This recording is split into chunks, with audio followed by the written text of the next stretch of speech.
Hi, I'm Emily. And I'm Mary. Welcome to Chatterbox Box, an F1 podcast. Box.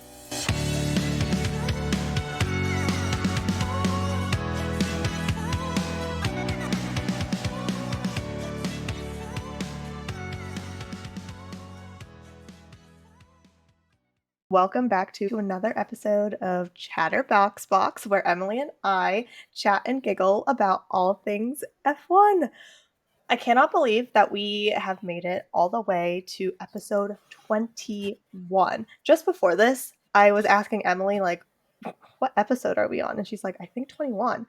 I cannot believe that we've actually made it here and that people actually like listening to us. So thank you.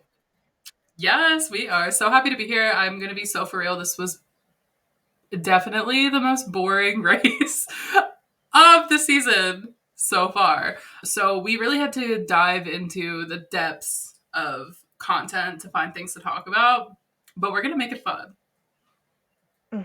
I actually wanted to bring up the blind ranking foods because when you showed that to me, I was like, oh, cute. I love blind ranking and I love when the drivers do blind rankings. They typically are very on point, but the food edition, I was a little bit shocked. Yeah, so for those of you who have not seen this video, we are not going to try to insert it because last time we did, we got striked for copyright. So lesson learned to not insert videos that long. But basically, they're just blind ranking foods from different countries. And it was very funny because pretty much everyone put American in fifth. And they were all holding out their first place. Most of them were holding out number one, waiting for something. And it ended up being Mexican just by default because that was the last one that they named. But it turns out everybody was hoping to give that first place or the top place to Italian. So all of the drivers love Italian food and hate American food. I really don't understand that because American food typically, if we're going to be stereotypical about it as two Americans, we usually know of American food as kind of like bar food, burgers, fries, pizza, like the deep fried stuff. But American culture is actually such a hodgepodge mishmash of every single cuisine there is. You have Italians living here. We have Italian food. And Mm-hmm. I would also equate that to American, like Italian American food, because I Right, know like right. there's a difference eating Italian Yeah, food here versus like an American pizza restaurant is like Italian American. yes, exactly. But I don't understand why all of this hate. Even Logan was like, I'm so sorry, but I have to put American food in. I think it was fourth. And I was like, Yeah. Logan, my heart Yeah. hurts. I was very surprised. I wonder what people who aren't from America view as American food. Are they just thinking McDonald's, like burgers, fries, that kind of stuff? Because I don't know. I feel like American food can be so broad. I would say it is kind of that typical bar food, burger, fries, wings, wraps, those kind of things. But I also think there's like Southern American food, like barbecue, there's Tex-Mex, there's like Italian American food, and then there's also so many differences in pizza, like compared place to place. Like the pizza you get in our area on the Northeast is way different than the Chicago pizza or pizza on the West Coast. And same with even breakfast food. I feel like what we eat for breakfast here is like I don't know, like a breakfast sandwich, like a bacon, egg, and cheese, like breakfast sandwich. But if you go to LA, it's like just avocado toast and like breakfast burrito. So I think it's really hard to pinpoint what exactly American food is. But I guess I wasn't really surprised to see that they all hate American food. I think I was more surprised that they were all holding out to put Italian as number one, even above their own countries. Like I was expecting Esteban and Pierre to put French pretty high, and I think they both put it second or third. But everyone was holding out to put Italian first, which is so interesting to me because I think maybe this is just like the people I know, but whenever we're like trying to plan where to go out to eat, a lot of people in my life are like, ugh, not Italian. It's so basic. And they want to get like Asian food or Mexican food or like literally any other cuisine. Obviously, I know the Italian food we get in America is a little different, but I'm talking even going to like an authentic Italian restaurant. A lot of people think is very basic cuisine here. So I don't know. I thought that was interesting. Yeah, I will say I don't really love Southern food. I don't Mhm, love American barbecue, but that's because I really love Asian barbecues. I mhm, like that's just who I am. I am Asian, so that's just a like food palette that really works with me. But yeah, I don't imagine that I would save first place for Italian. I would kind of expect Chinese, Mexican, or like any other cuisine. Like I wasn't really expecting Italian to be the last mhm. option. Yeah, I mean, I personally would put Italian first because I am Italian, but I don't know anybody in my life that would put Italian in their top three cuisines other than my family. Well, maybe this means that you are just like an F1 driver, so you have a shot. Girl, don't even put that Delulu into my mind. Speaking of America, Mm, what do you think about the Chicago GP potentially being in the mix? I have mixed thoughts about this, but I'm curious to know what you're thinking. Yeah, I think I also have mixed thoughts because obviously, as American fans, I would love to have more stuff in our time zone and more accessible races that we could maybe go to. Chicago's not in our time zone, but it's a pretty quick flight. So that would be like a feasible thing for us to go to.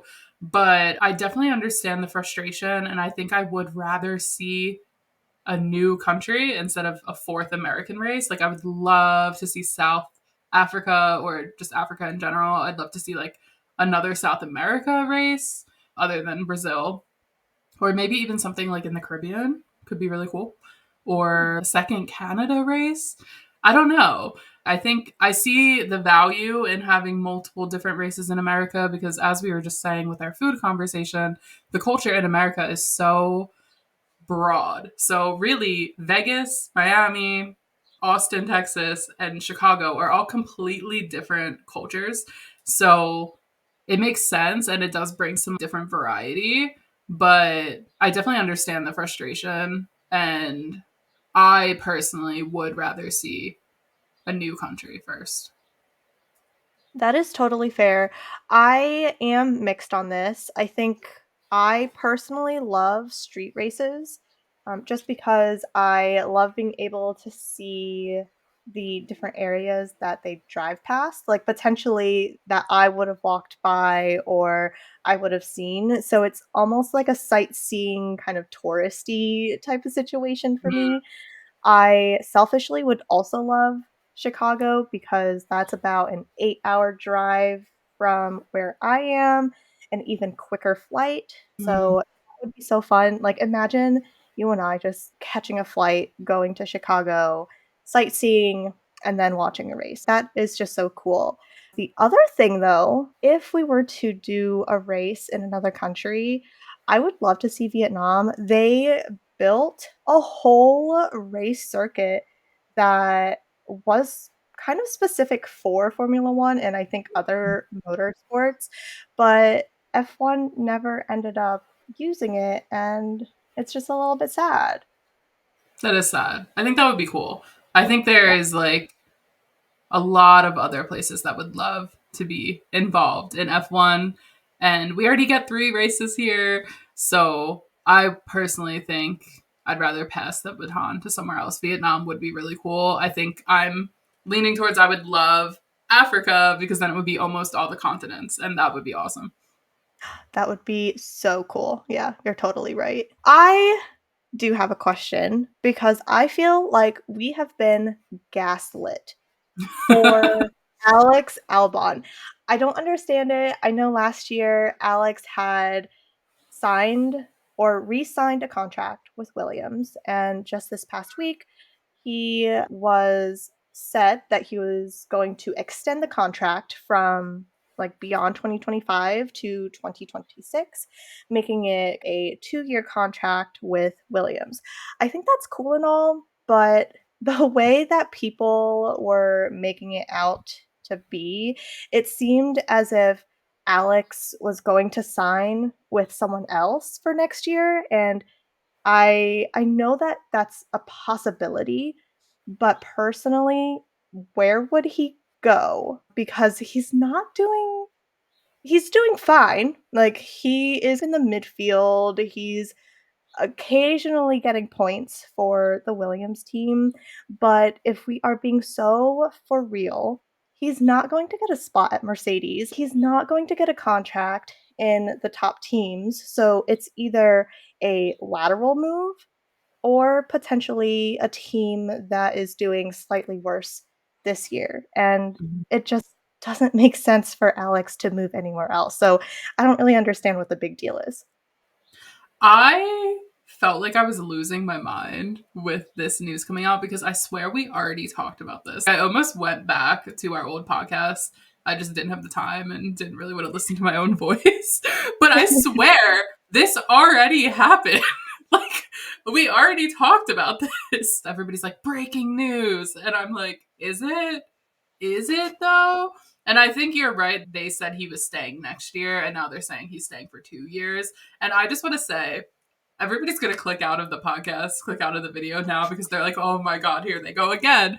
But I feel so bad for Logan because can you imagine this poor guy is like waiting around to hear, like, is my contract going to be renewed? Like, do I have another chance? And in the meantime, they signed his teammate again. They already announced that he's staying. And now they're like, oh, by the way, he's staying even longer while they're just saying Logan's at risk. I just feel so bad for him. I feel like he's continuously disrespected. And I know he's not good, okay? We have to preface this every single episode. No one is saying Logan is good. I just feel like I'm just going to say it. Alex isn't doing that great either. I don't think he's doing significantly better than Logan to be justifying a 2-year contract renewal. Like, am I crazy? No, because they're kind of on par this year. I know Alex, I think, got the Williams team maybe 1 point or 2 point in the past 6 or 7, is it 7 races? Whatever, how many ever races there has been for this season. And Logan, unfortunately, has not provided any points as of yet. Yet. But I mean, even if you compare last year's with this year's, it seems like Alex and Logan are kind of meeting somewhere towards the bottom. Like, they're not meeting in the middle. Logan isn't necessarily improving that much more than Alex, but Alex isn't like he's not improving, but he's also just declining. And for the Williams team to just be like, you know who would be great as the primary driver? Alex Albon. Like, get a grip. Yeah, I was really like hyper paying attention to this dynamic today in the race. And I know Alex was having problems with his car, so I don't want to discount that. But it's not like this huge disparaging difference, right? Because I think up until Miami, there was this really noticeable difference between Yuki and Daniel, where Yuki was consistently in the points and Daniel was not. And you're like, oh, yikes, bad luck for Daniel. That's not happening at Williams. I think, like you said, Alex has been in the points once this season. It's not like he's in the points every single week and Logan isn't. And he's not even really getting close. I feel like it's like Alex is like P14 and then Logan is like P18. And at the end of the day, neither of them are getting points. So I just don't understand like how it's this obvious thing that Logan is so much worse. Like, I don't get it. Yeah. Exactly. And I think with Yuki, you make a really good point.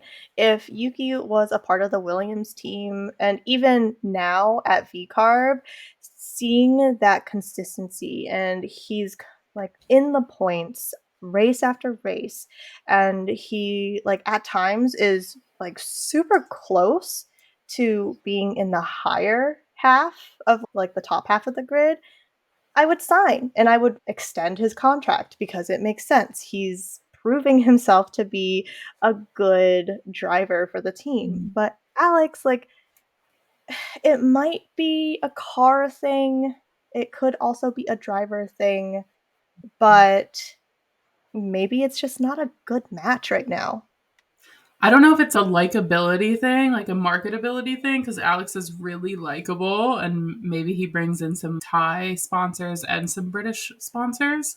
But I would think that Logan, the only American, is bringing in some American sponsors. I don't know. I'm not going to talk this to death because we do this every episode and people are probably so sick of We're sorry to Alex. I think we've become certified Logan supporters and defenders. And unfortunately, because of the strategy that the Williams team has kind of done to support Alex a little bit more, we've naturally also become certified Alex haters. Yeah, a little bit. And I'm so sorry because I like you, Alex. It's just by circumstance. Like you're catching strays. I'm really sorry. Speaking of haters, did you see that Charles Leclerc clapped back at a hater? I was shook. I don't even know if it was really a hater. It was an actual journalist. This was Sky Sports Italy, a legitimate journalism agency, posted this quote that Charles actually did not say. And it was saying, I don't know how Max drives, but I can't do the corners like him. And they reposted this. It's all in Italian, so I don't know if something got lost in translation, but he didn't say that, I don't think. And he commented on the post, dot, dot, dot, question mark, question mark, question mark, question mark, and they deleted it almost immediately. I mean, good for him. Can you imagine being a celebrity, a driver, whoever gets the limelight, and you're just going about your day, working as hard as you could, being the best you can, and suddenly someone, like a journalist, is like, you know what? This person, like Emily said, that she's like not as good of a human breather than other human breathers. Like I would be like, "What do you mean?" It's one thing to be diplomatic around how good Max is. I think everyone has explicitly said that Max is a good driver. But no one in their right mind as a driver is going to be like, "I just don't drive like him." Like that's Mhm. absurd. Yeah, and where is the journalistic integrity to just post something someone didn't even say? We don't even do that on our little social media page. We're like vetting everything. Like, is this legit before we post it? So Exactly. I don't know. I'm glad he said something. I'm surprised he said something because I feel like usually the Ferrari PR is on lockdown and they are like not really allowed to comment or anything like that. I mean, he didn't really clap back. He was just like question mark, question mark, Yeah. question. He And then it didn't was exactly say anything, but his intentions were very clear. he said a lot with very little, and I respect him for that. Shout out Yes. to you, Charles Leclerc. Another shout out, all of the Senna tributes over this past race weekend. I thought that was the sweetest thing. I wish I had been a fan of Formula One when I was younger. I Mhm. understand clearly the impact of Senna and who he was as a driver as well as who he was as a person, and that clearly has said so much of his impact across the drivers, across the fans. But yeah, it was just so nice. I don't know, like I have no words other than my heart is melting. Yeah, I think it was really nice. It was nice that it seemed like Sebastian Vettel was like leading the charge. I was like, okay, King, like welcome back. I'm glad it didn't get canceled this year because Imola was canceled last year, and this year is actually like the 30-year anniversary of Senna's death. So I'm glad they were able to hold all these memorial things. It's very interesting to think about because even if we had been watching this when we were kids, this happened. I wasn't even born yet, I don't think. And you were like not talking. So I was literally just babbling, like not you're just vibing. crying. Yeah, You honestly, you could have been watching this. You don't even know. Like maybe you saw it. that's true. I've been like, person. Yeah. Yeah. I definitely wish that we had more insight into what a great driver he was because I think we just hear it as hearsay and never got to actually witness the era. But it was good to see him get his flowers, good to see everybody paying tribute. And I don't know, I just like when the drivers come together for a good cause and like a good reason. I think it's very wholesome. Absolutely. I know we're not Max fans on this podcast, but I found it so funny when they were all taking a picture of the team in their yellow Senna shirts, and here comes Max, almost smack dab in the middle, in his Red Bull gear. He's like, obviously, I do not look good in yellow, so I'm not going to partake. Thank you very much. I am world class driver, sim racer, Formula One champion. I will pass. See, I actually found that so annoying and disrespectful.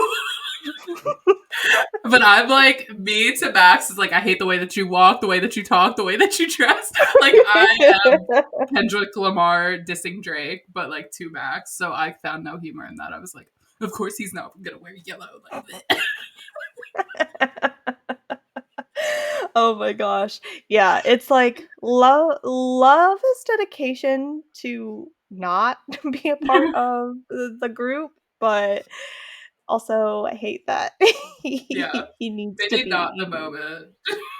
Yeah. At any other time. Yeah, right. I think this episode, as much as we are certified haters, we also are loving the Tifosi this time around. Please tell me all about the Ferrari fans and what they have been up to during this past weekend. I just want to move to Italy so bad and become part of the Tifosi. I just think I would be in my element. There is no one more passionate than an Italian Ferrari fan. And they came out to play in Imola. They were not messing around. And I saw some of the funniest posters I've ever seen in my life. There was one of Charles, Lewis, and Fred in these very like religious looking garb. It was huge. It was giant. There was also this hilarious picture, like giant poster of Fred Vasseur, and it was like him in a chef costume, and it was like, let him cook. I love that. I I love that. think there was a lot of Fred love. I think that the Tifosi seem to love him more than they love Matteo Binotto. But I think my favorite one, there was this very giant poster of Charles wearing basically regal garb and a crown, and then there's a tire photoshopped in, and like it's just very funny. And for some reason, I just can't stop thinking about this. There's a picture of Alex, like Charles' girlfriend, Alex, and Leo Leclerc, their dog, posing with the poster. And I can't stop laughing about it because I just need to know, like, how did that come about? Like, did she see the poster and be like, "Oh, this is so funny! Like, I need to take a picture and show Charles," or did they see her walking around and they're like, "Oh, come take a picture with this poster"? Like, how did this happen? I need to know. I think if my partner was like famous like that and people were posting these ridiculous posters, I would be taking a picture of everyone. And after the race, I'd be like, "Babe, look at this, look at that."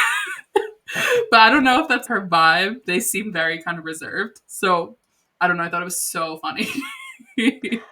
That is amazing. I think they are reserved in public, but I know that Charles has a goofy streak, and I imagine his girlfriend would also be goofy, like outside of the public view. So I'm imagining she's like over here, like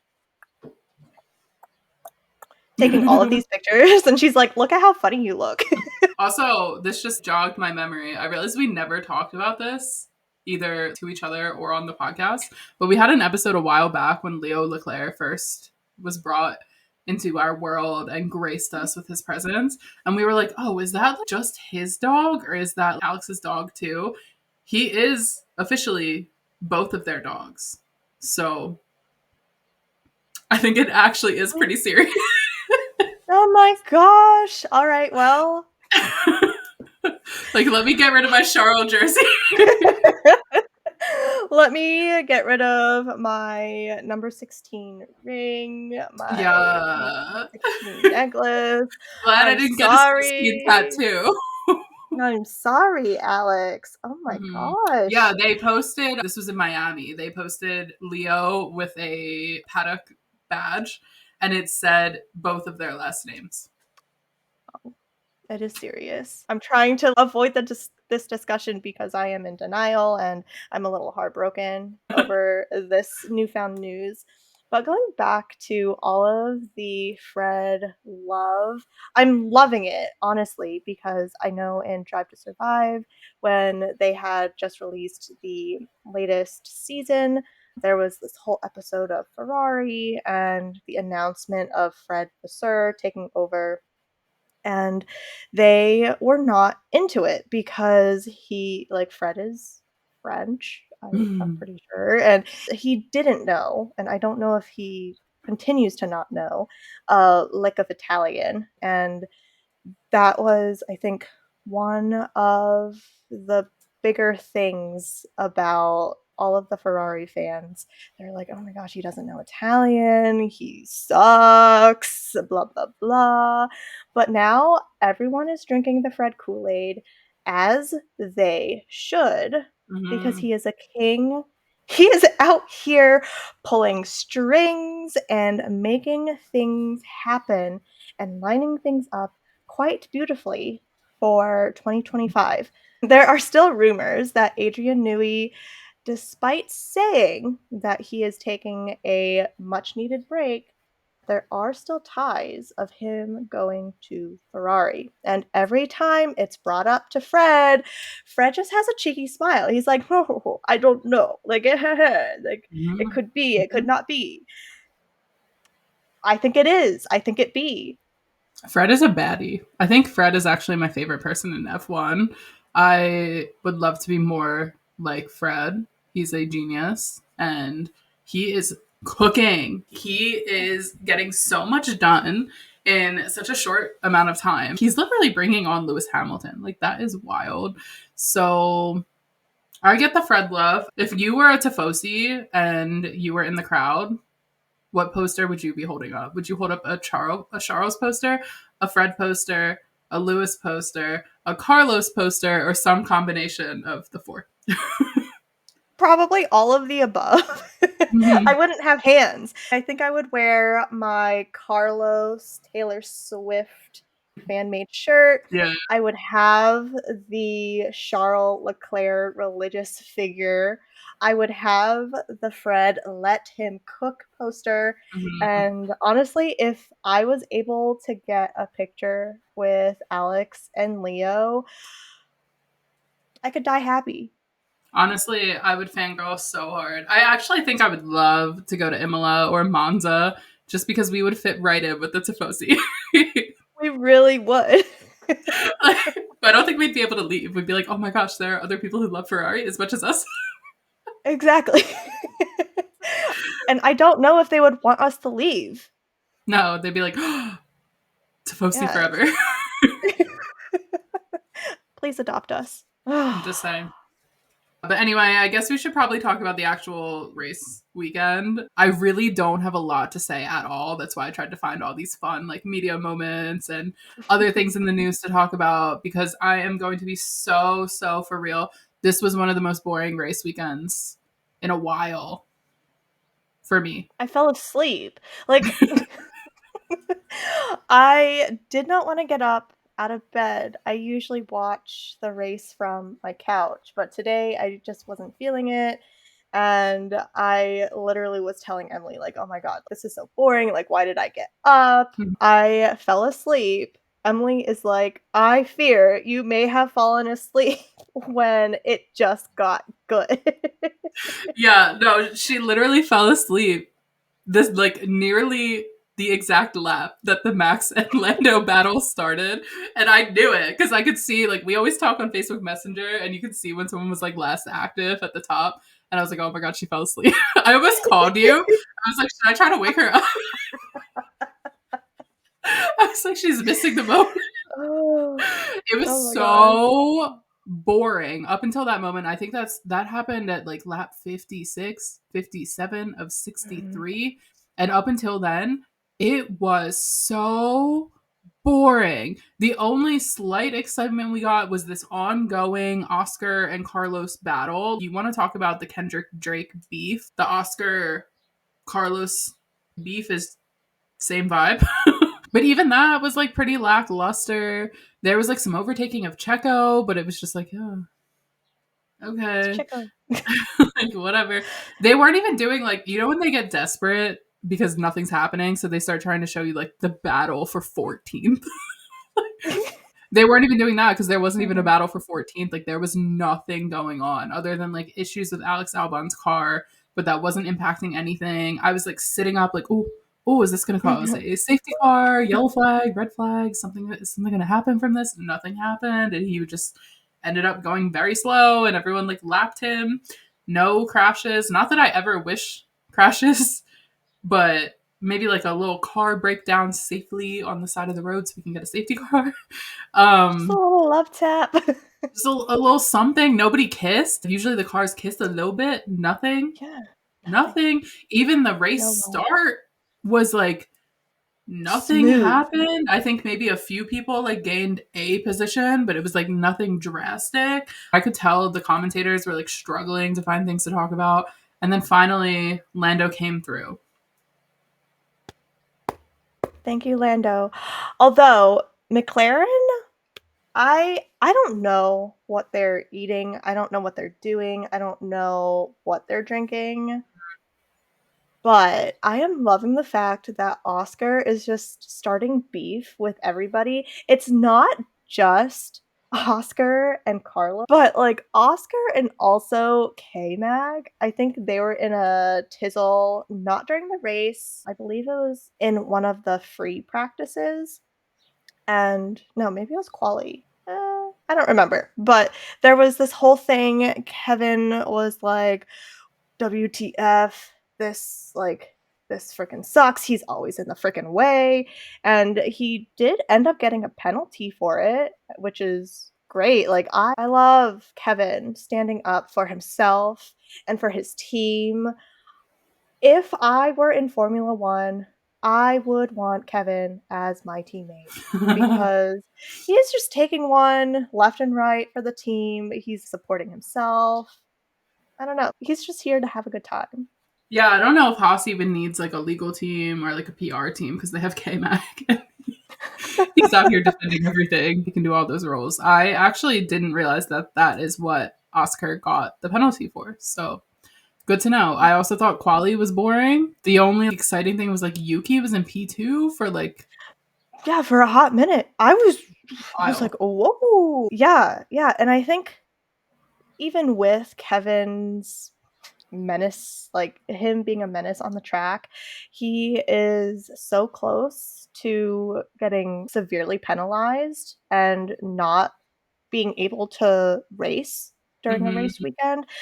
Otherwise, I think we would have seen a little bit more action from him. I know he likes to stir the pot a little bit during races, but even Kevin was playing it safe this time. The FIA, the FIA needs to take a chill pill and let Kevin cook and entertain us. Honestly, he's kind of our only chance sometimes. He Lately, I don't know. He really is. Yeah, well, honestly, I really think the only other thing that we have to talk about from the whole race weekend is just the Lando Max fight. I let myself enter into absolute true delusion And I really, really believed he was going to pull it off. I really did. And I think for a second, there was a really good chance, but I think he got kind of stopped by lapped cars because they were going past a stake, I think, and maybe a V carb. I don't know. Definitely a stake because I remember the neon green. And I was like, oh, okay. I think if that didn't happen, he actually maybe could have done it. Or if there was maybe 1 or 2 more laps of the race, he could have done it. And I think there's a very interesting combo going on this year of like, the McLaren is significantly better, but I think that the Red Bull is actually worse because it seems as though Max is having quite a bit of issues. I don't know if I'm like misreading the situation or I'm like deluding myself, but he was having battery issues towards the end of the race that was causing him to slow down a lot.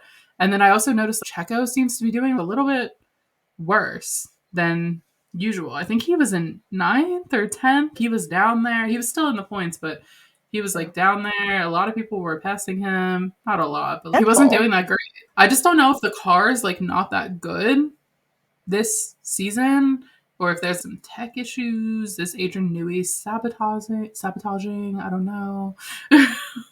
Adrian's like, I will take this and that, yoink that out, and that is my intellectual property. Yeah, I don't know. It was exciting. I enjoyed it. It had me like on the edge of my seat. Whereas like I spent the entire race probably like this, like half asleep, staring at my phone, contemplating just turning it off. So I was glad to get that exciting last few minutes. And then something interesting I noticed is like these drivers are so hard on themselves.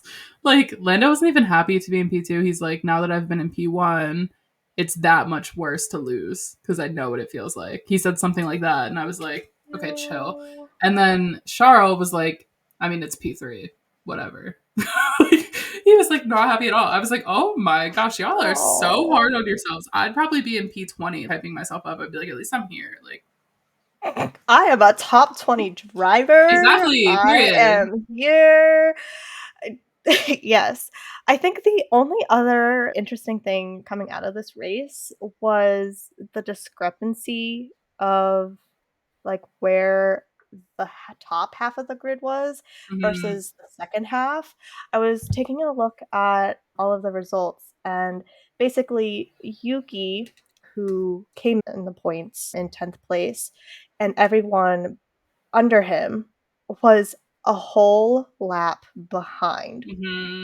Like, that is so shocking. And even the time difference between Charles and Oscar, they were like P3 and P4, that was like almost an 8-second, like 7-8 second difference. Yeah. Like, that was shocking, especially because Lando was P2, Oscar was doing pretty well this weekend, and there was like that huge gap. It was just surprising for me. Yeah, I feel like there were a lot of big gaps. They were talking about them, but they weren't explaining the reason. So I was confused. Like I was like, wait, what? Why is Checo that far behind Lewis Hamilton? What is going on here? I don't think that a pit had just happened. Very confused. I also wasn't closely paying attention because I was so bored. So maybe they did explain it.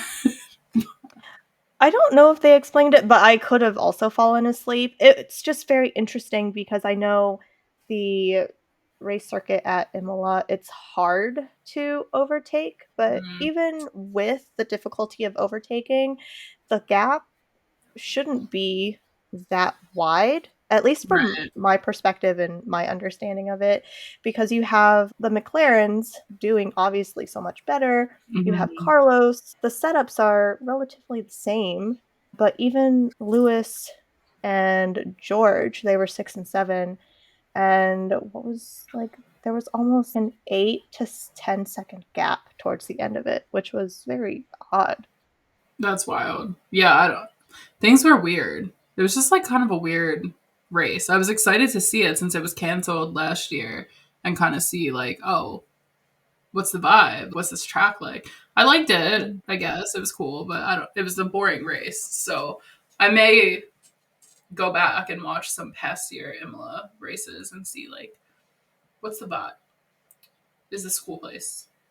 Yeah, exactly. The favorite thing about this whole race weekend, though, would probably be the Tifosi, because I definitely imagined myself in the crowd. I would be one of those. I have been practicing the national anthem just after Carlos's win.